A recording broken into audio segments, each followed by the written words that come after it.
Hello students, welcome my channel. Myself Dr. K. Sinha with today's topic immunity. Okay, immunity means resistance to the body against pathogens or disease-causing microbes. Or in other word, we can say ability of living body to fight the disease-causing microbes is called immunity. Every day we come in contact of different types of pathogens, different types of disease causing microbes, but we not suffered from diseases every day. कुछ न कुछ pathogens के contact में हम लोग daily आते हैं, लेकिन डेली हम डिजीज से सफर नहीं होते हैं। इसका मतलब है कि हमारे बॉडी के अंदर का कुछ ऐसा कैपेसिटी है जो हमारे बॉडी को हमें डिजीज से बचाता है, और वही इंटरनल कैपेसिटी जो हमें पैथोजेन से प्रोटेक्ट कर रहा है, उसी का नाम देते हैं immunity. And different systems of body that is responsible for immune that protect our body from diseases called immune system. Okay, and the study of immune system, a branch of science which deals with immune system, immune response, is called immunology. And Edward Jenner is the father of immunology. Immunology is of two types. First is basic immunology and second is classical immunology. Okay, immunology, father of immunology, Edward Jenner.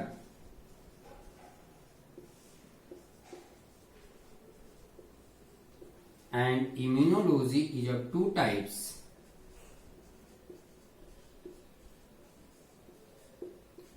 First is called basic immunology and second classical immunology. One is basic immunology, other classical immunology, means a study of a structure and function of immune system.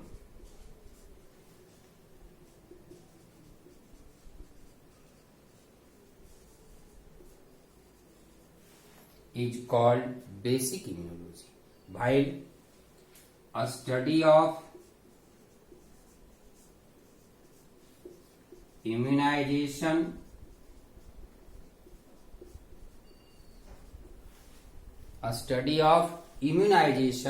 is called classical immunity. Okay, a study of immunization is called classical immunity, और कह सकते हैं organ transplantation etc. So a study of immunization, organ transplantation is called classical immunity. Clear? Now, types of immunity. Immunity is of two types. First, innate immunity. Second, acquired immunity. Innate immunity present at the time of birth, from the birth, and acquired immunity develops in lifespan of a person. Now see types of immunity. Immunity is of two types: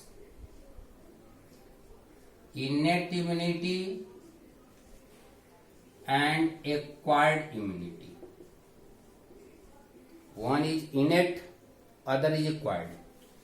Innate immunity is the major source of defense in our body or in living body. Okay, because देखें innate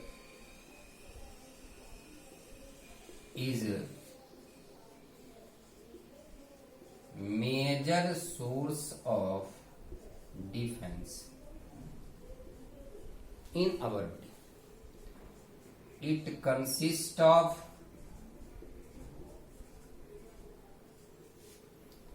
anatomical,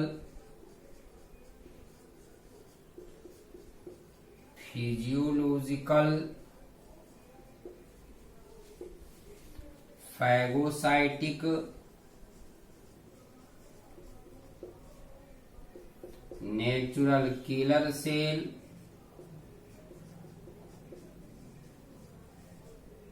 etc.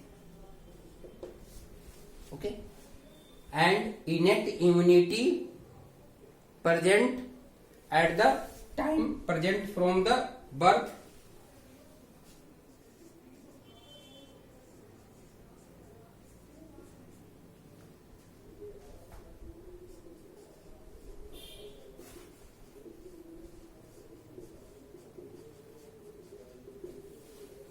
while acquired immunity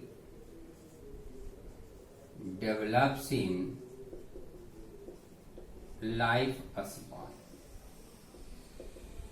okay, it develops in life span. अब देखिए, ये सभी जो भी mechanism हमारे body का है, सभी मिलकर के कोई ना कोई डिफेंस लाइन का फॉर्मेशन करता है.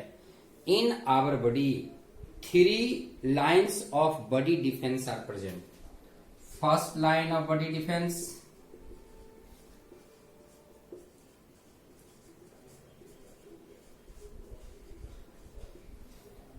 second line of body defense,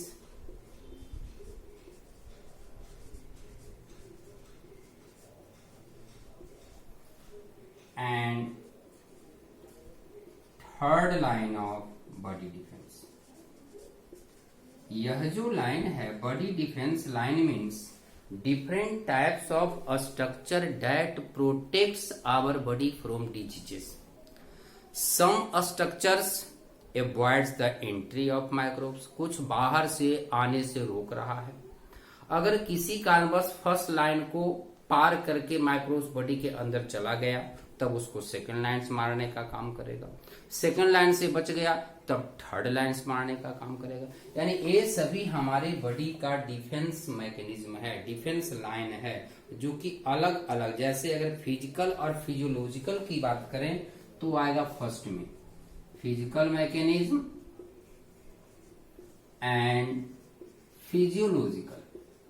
means अगर बॉडी का कोई वैसा स्ट्रक्चर है जो कि माइक्रोब्स को एंटर करने से रोक रहा है, that is first line of body defence. ठीक है. और कुछ ऐसा ऑर्गन्स जो अपने फिजियोलॉजिकल एक्टिविटी के द्वारा कुछ न कुछ ऐसा वर्क करता है जिसके वर्क के कारण हमारा बॉडी डिजीज से डिफेंस रहता है, बचा रहता है, उसको हम कहेंगे second line of body defence. Such as phagocytic inflammation, phagocytic inflammation, natural killer, etc. It means first and second line of body defense are example of innate immunity, while third line body defense means acquired immunity. और सबसे पहले first line ही body को protect करता है. First अगर fail होगा तो second protect करेगा, सेकंड फेल होगा तो थर्ड प्रोटेक्ट करेगा. ओके,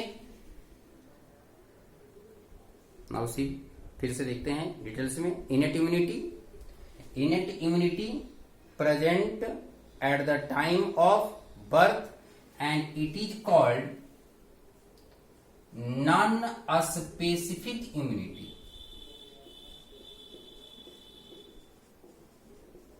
अब नॉन स्पेसिफिक इसको नाम क्यों दिया गया? बिकॉज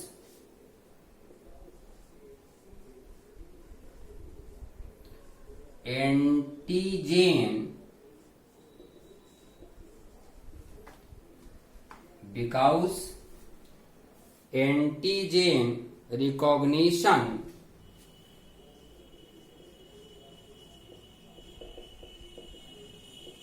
is not required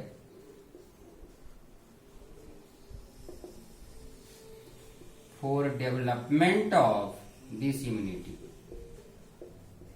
ऐसा नहीं है कि बाहर से जब कोई एंटीजेन हमारे बॉडी में इंटर करेगा तभी यह इम्यूनिटी डेवलप होगा। यह एंटीजेन पर फॉरेन पार्टिकल पे डिपेंड नहीं करता है। So it is called non specific immunity. Okay, also called inborn immunity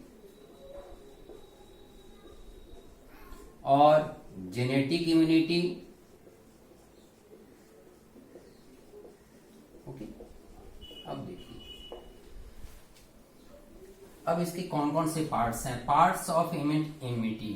first, anatomical barrier.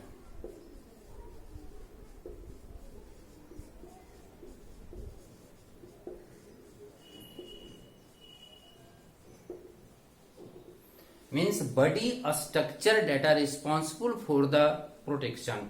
हमारे बॉडी का वैसा स्ट्रक्चर जो डिजीज से हमें बचा रहा है वह कहलाएगा एनाटॉमिकल और physical barrier. Example, skin, mucus, nasal hair, etc. Skin, outermost covering of the body, and the outermost layer of skin is dead, that is called stratum corneum. Outermost layer of skin means stratum corneum is dead. और dead है तो क्या करेगा, यह बाहर से किसी भी पैथोजेंस को इंटर नहीं करने देगा या पैथोजेंस को ग्रो करने का सुटेबल कंडीशन प्रोवाइड नहीं करेगा। It means it avoids the entry of pathogens. So skin is anatomical और physical barriers. Okay, second, mucus. Lining of mucus in respiratory tract,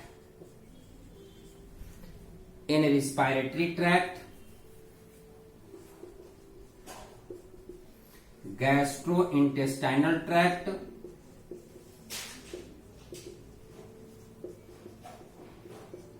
excretory tract,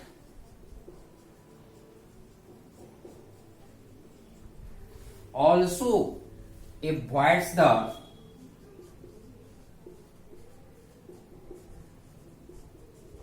entry of pathogens.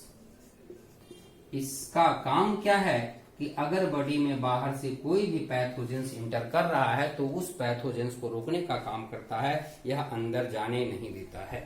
ठीक है, and in lining of some tracts cilia is also present. That cilia repels the microorganism outside. Cilia also helps in. Cilia repels the microbes outside. ठीक है, next nasal hair. Hairs present in nasal cavity. काम क्या है, अगर बाहर से कोई dust particles, कुछ लार्ज साइज माइक्रोब्स अगर बॉडी के अंदर जा रहा है तो उसको रोक देता है. So nasal hairs also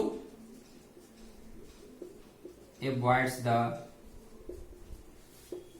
entry of dust particles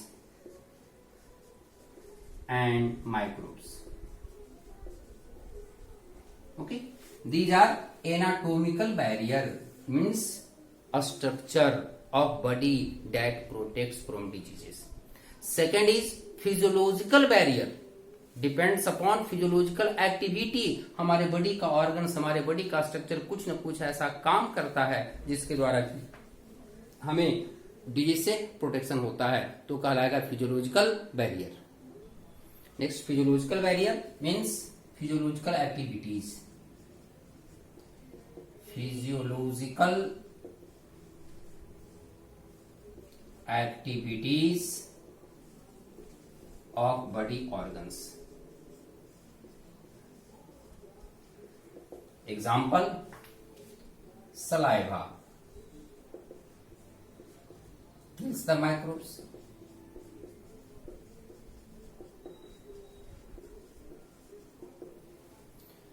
Fever, high temperature of body inhibits the growth of microbes. यही कारण है कि जब कोई माइक्रोब्स का इन्फेक्शन होता है, कोई माइक्रोब्स हमारे बॉडी के अंदर इंटर करता है, रिजल्ट क्या होता है? बॉडी टेम्परेचर बढ़ जाता है, फीवर आ जाता है, सिम्टम्स अपीयर होता है। फीवर का मतलब क्या है कि जब हमारे बॉडी का टेम्परेचर हाई हो गया तो वैसे कंडीशन में माइक्रोब्स का प्रॉपर डेवलपमेंट नहीं होगा, वह उसके डेवलपमेंट को कम कर देता है, इनहिबिट कर देता है। तो फीवर भी डिफेंस मैकेनिज्म का एग्जाम्पल हो जाएगा। और अगर हम बात करें chemical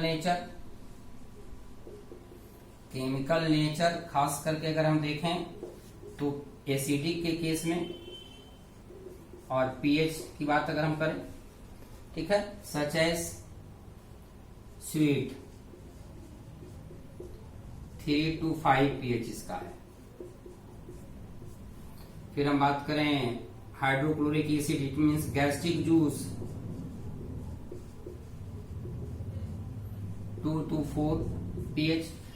It means acidic nature. Some secretion of vagina is also acidic that kills the microbes.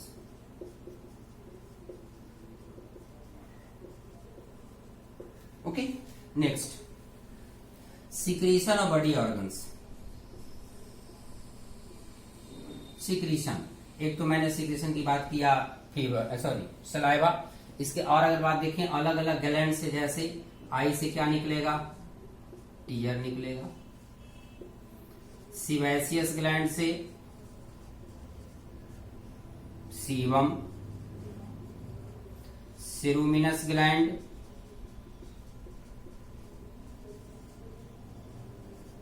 सेरुमेन। Generally tear and sebum, in this lysozyme enzyme is present. Lysozyme enzyme is present that kills the microbes. Okay, ceruminous gland secretes cerumen, also called earwax. Earwax जो भी हमारे external auditory canals है वहां कुछ न कुछ सेरुमेन का layers होता है, और अगर कोई माइक्रोब्स ईयर के द्वारा इंटर करता है, रिजल्ट क्या होता है? वह ईयर बैस से जाकर चिपक जाता है और हमारे बॉडी में अंदर की तरफ नहीं जा पाता है। तो यह भी इसका काम करेगा, ठीक है ना। Next, bile. इसी में अगर बात करें सिक्रीशन में ही, bile also inhibits the microbes. Okay, so these are the physiological barrier. These are physiological barrier. Next, third, cellular barrier. Means by activity of cell. By activity of cell. And cell is of two types, दो तरह का action body में कर सकता है। One is called phagocytic cell, other is non phagocytic cell. Phagocytic cell means that is able to engulf the microbes, वह microbes को खा जाएगा। तो फैगोसाइटिक सेल का एग्जाम्पल है polymorphic nuclear leukocyte, PMNL। Okay, पॉलीमार्फो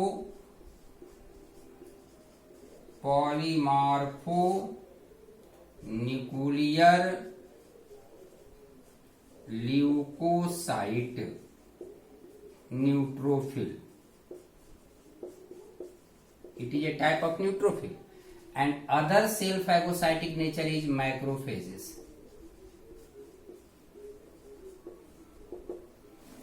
and non-phagocytic cells is called, example, natural killer cell.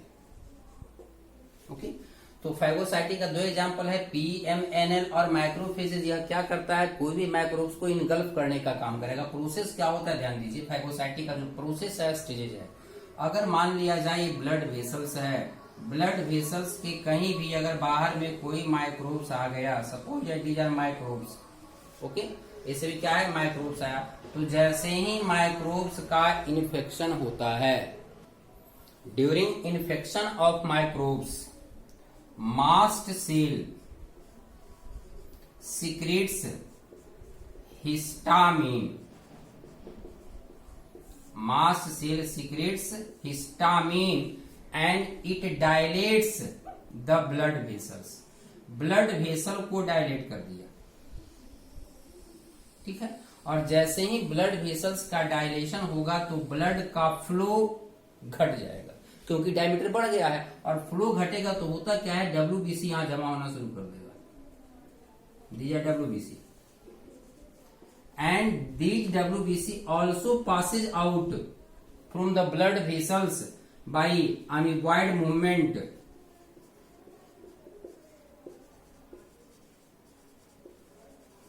Process is called diapedesis. Amoeboid movement of WBC through which WBC oozes out from the blood vessels, blood vessels से बाहर निकल जाता है, that is called डाइपेडेसिस। और डाइपेडेसिस होगा तो WBC बाहर आ गया। अब यहाँ माइक्रोब्स है, तो यहाँ माइक्रोब्स है और इधर WBC है, यह WBC मूव करेगा, chemotactic movement by with the help of chemicals. और जैसे ही आएगा तो इसको क्या करेगा, चारों तरफ से घेरना शुरू कर देगा और यहाँ WBC जमा हो जाएगा। जब WBC जमा हो जाएगा, रिजल्ट क्या होगा, इन्फ्लामेशन भी काउज हो जाएगा। Inflammation means redness of affected part, जो पार्ट इफेक्टेड है वहां कुछ रेडनेस आ जाएगा, कुछ स्वेलिंग हो जाएगा, हल्का पेन भी होगा। और वो क्या करेगा, जब सारे माइक्रोब्स को घेर लिया तो धीरे धीरे फिर उसको इनगल्फ कर लेगा। तो ये फैगोसाइटिक, माइक्रोफेजेस और पीएमएनएल का प्रोसेस हो गया। Okay, next is natural killer cell. It means non phagocytic, it is a type of lymphocyte. It means it is granular leukocyte, granular leukocyte. It means types of WBC. Natural killer cell is types of WBC cell and it produce, natural killer cell, it produce some chemicals.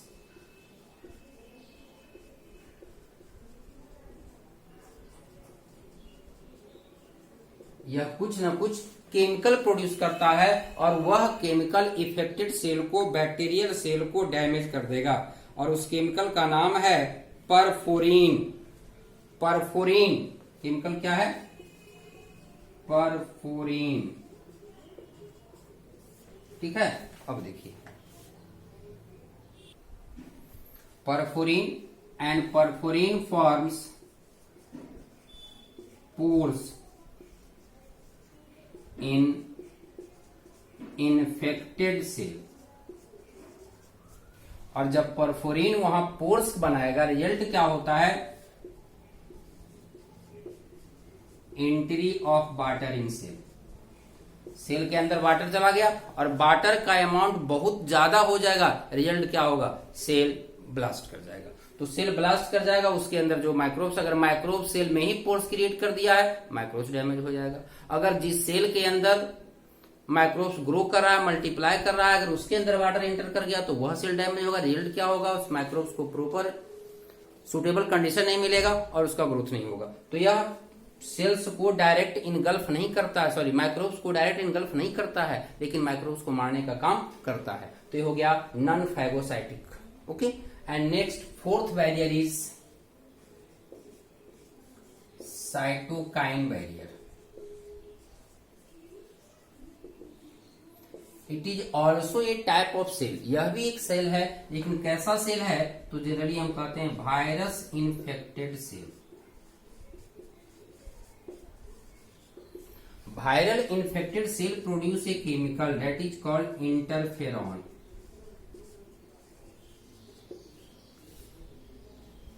Viral infected cell produce interferon chemical, and this interferon chemical protects the growth of virus or protects non-infected cell. जो भी surroundings में non infected cell है वह क्या करेगा, एक cell से interferon निकल करके बगल वाले सेल को वायरस के इन्फेक्शन से बचाता है। एक्चुअली जो भी नॉन इन्फेक्टेड सेल है वहां कुछ ऐसा प्रोटीन का फॉर्मेशन करता है इंटरफेरॉन, जो प्रोटीन ट्रांसलेशन मैकेनिज्म को रोक देता है। और जब ट्रांसलेशन मैकेनिज्म रुक जाएगा, रिजल्ट क्या होगा, वायरस के लिए जेनेटिक मशीनरी अवेलेबल नहीं हो पाएगा और वायरस डाई कर जाता है। तो ये हो गया different examples of innate immunity, जिसमें हमने 4 देखा। पहला एनाटोमिकल देखा, दूसरा फिजिकल देखा, तीसरा सेलुलर एंड चौथा cytokines. Next acquired immunity. Next is acquired immunity. Now see acquired immunity.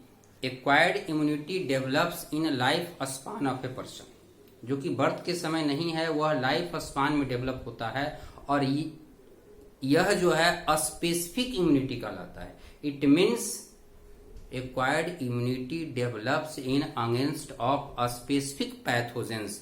जिस पैथोजेंस के कांटेक्ट में हमारा बॉडी आता है, जो पैथोजेंस हमारे बॉडी में इंटर करता है, उसके अगेंस्ट में इम्यूनिटी डेवलप होता है और उसका नाम हम देते हैं इम्यूनिटी, एक्वायर्ड इम्यूनिटी, स्पेसिफिक और adaptive immunity. Okay, it is pathogen specific, pathogen पर डिपेंड करता है, और it is pathogen specific, pathogen specific and characterised by memory. यह मेमोरी पर भी डिपेंड करता है। जैसे अगर बॉडी के अंदर कोई पहला बार माइक्रोब्स इंटर करता है, तो उस माइक्रोब्स, उस एंटीजन के अगेंस्ट में हमारे बॉडी में कुछ न कुछ केमिकल्स, एंटीबॉडीज का फॉर्मेशन होता है, and that is called primary response. लेकिन प्राइमरी रिस्पॉन्स का इंटेंसिटी कम होता है, और अगर वही सेम माइक्रोब्स फिर से बॉडी में इंटर कर जाए, तो पहले का भी कुछ मेमोरी है, बाद में भी माइक्रोब्स आए, रिजल्ट क्या होता है, हाईली इंटेंसिफाइड रिस्पॉन्स क्रिएट करता है, that is called secondary response and an anamnestic response. देखें, first encounter with the pathogens produces low intensity called primary response. Subsequent encounter, अगर वही माइक्रोब्स फिर से आ गया, with same pathogens produce highly intensified secondary immune response, also called an amnestic response। तो यहाँ जो secondary बना किस पे डिपेंड किया, मेमोरी पर ही डिपेंड किया, जब पहले भी आया था। और इसी आधार पर वैक्सीनेशन का जो प्रोसेस होता है, वैक्सीनेशन में बहुत सारे वैक्सीन को एक से अधिक डोज दिया जाता है, first dose, second dose, third dose, booster dose. क्यों? क्योंकि वहां सेकेंडरी एमनेस्टिक रिस्पॉन्स डेवलप हो जाए। ओके, अब ध्यान दीजिए कि जो भी एक्वायर्ड इम्यूनिटी का कैरेक्टर, अगर हम बात करें, फीचर की बात करें, तो इसका फीचर क्या क्या है। तो पहला तो है कि यह स्पेसिफिक है। अगर माइक्रोब्स टाइफाइड का इंटर किया है, तो टाइफाइड के अगेंस्ट में ही एंटीबॉडीज बनेगा। ट्यूबरकुलोसिस का इंटर किया है, ट्यूबरकुलोसिस के अगेंस्ट में ही बॉडी बनेगा। लेकिन डाइवर्सिफाई भी है, it means produce against different types of pathogens. किसी एक के साथ नहीं बनता है, अगेंस्ट डिफरेंट पैथोजेंस, जो बॉडी में जाएगा उसके अगेंस्ट में बन जाएगा। तो डाइवर्सिफाई भी इसका नेचर है। और अगर बात करें, able to detect self and non self cell. बाहर से अगर कोई माइक्रोब्स हमारे बॉडी के अंदर गया, कोई सेल्स अंदर गया, तो उसके अगेंस्ट में एंटीबॉडीज का फॉर्मेशन करता है, उसको डैमेज कर देता है। अगर हमारे बॉडी के सेल के अगेंस्ट में भी ऐसा काम होने लगे, तो हमारे बॉडी सेल्स को भी डैमेज कर देगा। It means it is able to recognise the self and non self cell. यह दोनों को पहचानने में कैपेबल है।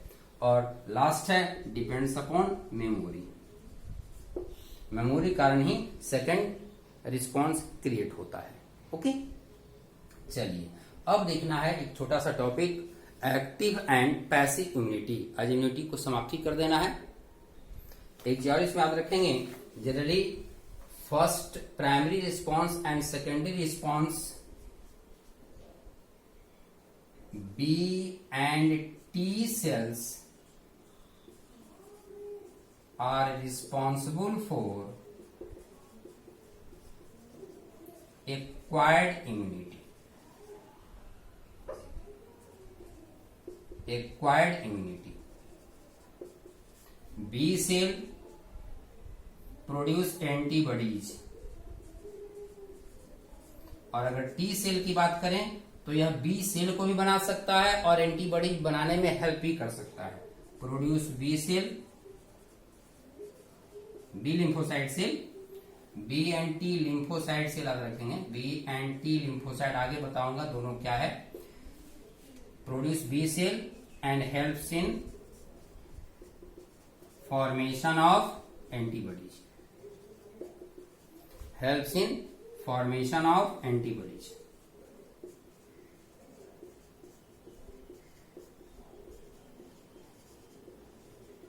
Okay, next. Now see active immunity and passive immunity. अब एक्टिव इम्यूनिटी क्या है, पैसिव इम्यूनिटी क्या है। Generally active immunity produce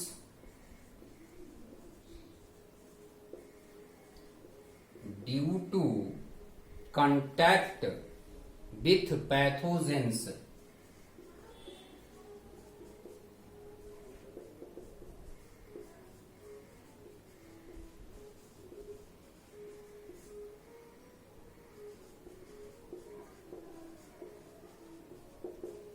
It means when any microbes enters in our body that produce some chemicals called antigens, and in against of antigen antibody develops in our body that kills the microbes or antigens, destroy the antigen, that is called active immunity. लेकिन अगर बना बनाया readymade antibodies in passive immunity, readymade antibodies directly injected in body,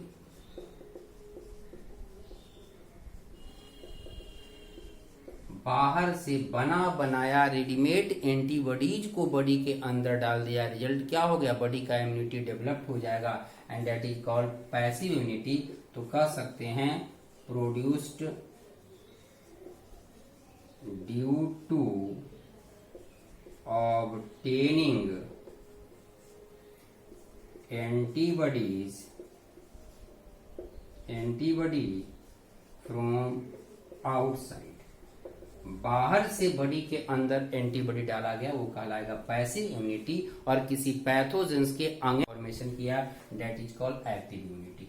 अब देखिए अभी pathogens के contact में body आया है, उसके अगेंस्ट में एंटीबॉडीज का फॉर्मेशन होगा, तो जब फॉर्मेशन होगा takes more time for development